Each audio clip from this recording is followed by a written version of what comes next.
we watched Now You See Me Too, a movie that even at the time I thought should have been Now You Don't.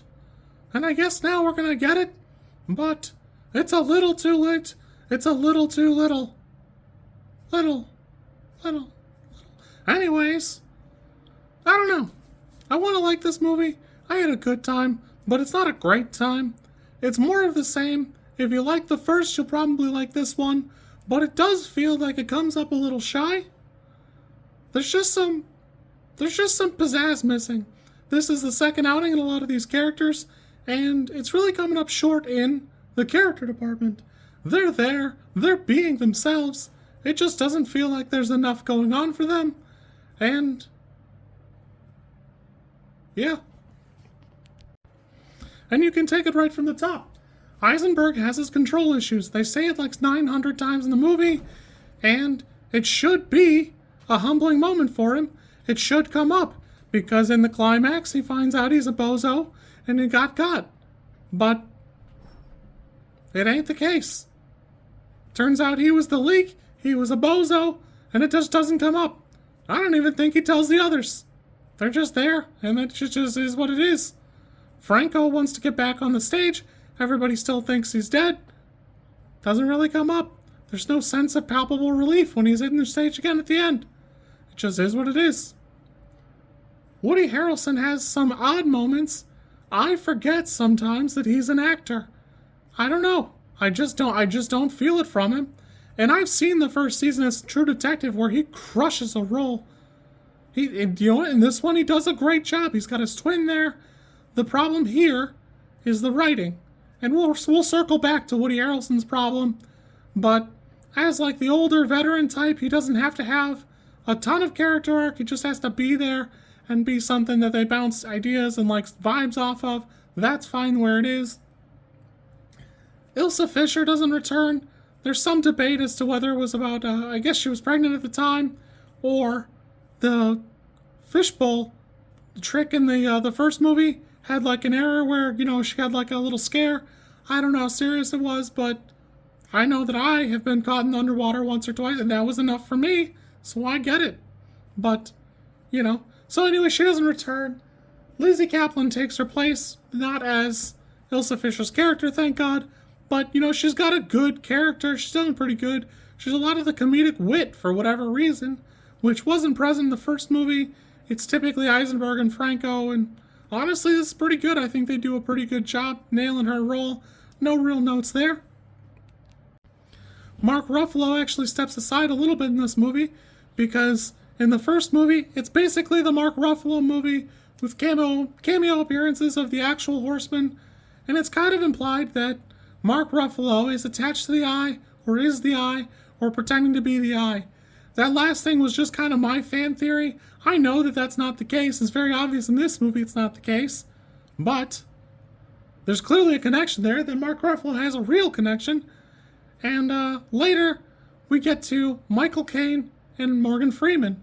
Morgan Freeman is okay in this movie. He always nails his role. But, I don't know, the writing just doesn't seem there for me. I don't like the idea that he was part of the Eye the entire time because, I don't know, it just doesn't feel as good. And there aren't any hints for it in the first movie.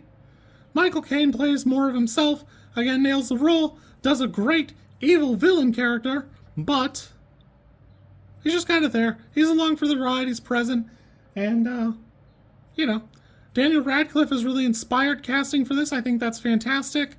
He just doesn't quite have enough to do. He's like an evil character who, they're too afraid to be actually evil. He's there. He's doing a good job, and, he's obviously doing evil stuff, but he's just there. It's fine. It's cool that it's Daniel Radcliffe, post Harry Potter, and I was excited to see him in more stuff, but, I feel like you gotta have more volume out of him somehow. I do kind of understand not bringing back the Interpol agent from the first movie, but she definitely had chemistry with Mark Ruffalo, and she definitely believed in, the magic of magic, which kind of sucks because Mark Ruffalo just kind of, hey, sorry, I tricked you a bunch of times. It was definitely me the whole time. Sorry about that. And I don't know, I guess some things you can't mend some wounds, but there should be some commentary there. Santa Lathan plays the higher up in the FBI. I think that's fine. There's just not a lot of like chemistry there. For somebody who looks up to Mark Ruffalo, it never really comes up except for at the climax, and just feels a little weak. His rival character. It's fine. I just don't care. He's just taking up screen time. Rounding back, Woody Harrelson has like a twin brother. You mentioned in the first movie. I don't know if he says he's a twin in the first movie, but he's there. It's kind of cool. And boy, he's really doing a great job. He's definitely two different characters. The problem is the way the movie's shot and the way it's written make it hard to kind of keep track of it.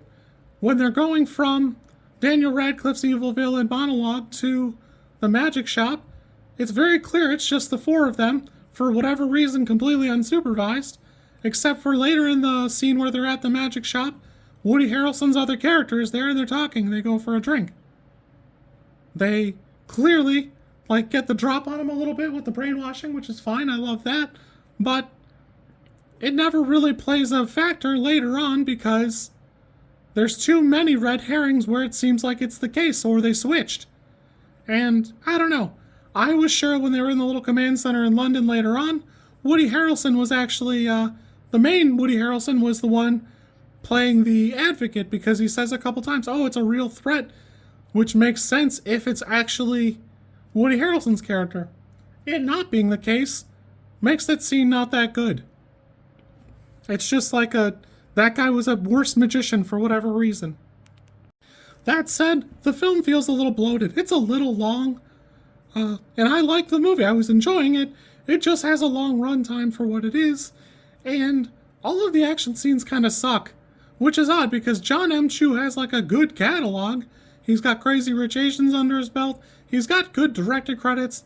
He does have like kind of a kooky catalog, like Gem and the Holograms, Wicked.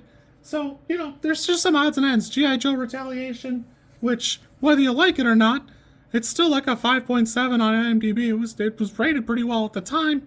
But, you know, obviously, you know, if you're not into it, you're not into it. It is what it is. But, like, I don't know. There's like 3 writers on the movie, and I don't know who the weakest link is, but it's definitely a problem because, I don't know, just the writing's not there. We never touch on these character moments. They're present for them, but they never come up. Overall, I enjoy the movie, but it's definitely like a 5 for me. Again, the film's a little bloated, the action sucks, it's just shot bad, and it's got that habit where everything's a little oversaturated, over contrast, and then if there's like a light flashing at the camera, it takes up about a third of the screen. There's this weird disconnect where Franco's trick gets revealed, that's fine, I enjoy that. But all the other ones are not, which is odd because Eisenberg's trick seems like it's actual magic again, which is kind of going the wrong way for me. Yeah, I had fun. It's interesting, it's enjoyable. It just needed a little bit more sauce and a little bit more trimming. Again, I don't really care for... I understand Morgan Freeman coming back or whatever, or being a magician himself, I'm fine with it. But it just kind of seems like they've flopped him into the role and like redeemed him to make him not a dick. Which, whatever, it's fine, but, you know, he spent 30 years post I killed your papa, and, you know, never said anything to Mark Ruffalo. Now, like, you know, he doesn't show up at the funeral and like, hey kid, I'm really sorry. I know you watched me on TV being a complete jerk, but my B, I loved your dad. Your dad was the GOAT. And it's just not the case. Again, I think the casting is pretty good. It's fun, it's enjoyable. The mustache guy being the guy of the eye, I don't care for it. It just doesn't mean anything to me.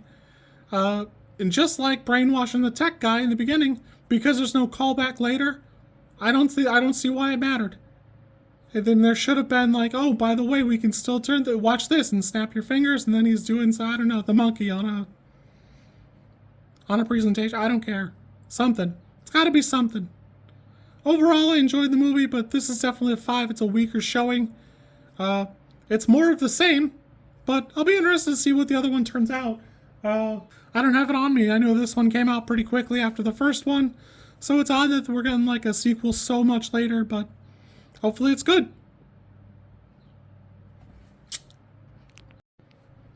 One last moment of me eating crow.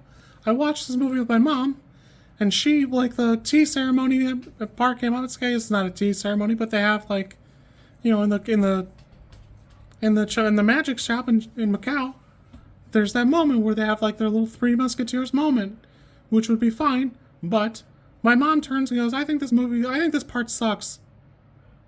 And I rolled my eyes at her at the time, but she's right. There was a zero chance, there was no chance that they weren't going to go do another trick. 0% chance that they weren't going to, like, stay together and stay the horsemen. It was a moment with no stakes, and it was dumb. It was 10 minutes of my life I'll never get back. 10 minutes you could have spent on literally anything else with characters and had some depth. She was right, I was wrong. My bad.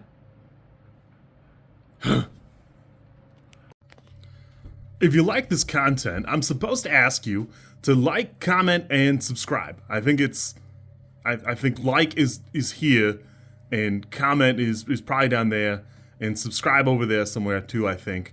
I don't know how many times this, like, snippet is gonna make it into a video. Everybody says you should do it this way, and I always thought it was just like an annoying thing other YouTubers did. And as you know, I am bad at editing, so if you like it, great, I'm happy for you. If you don't like it, I'm sorry.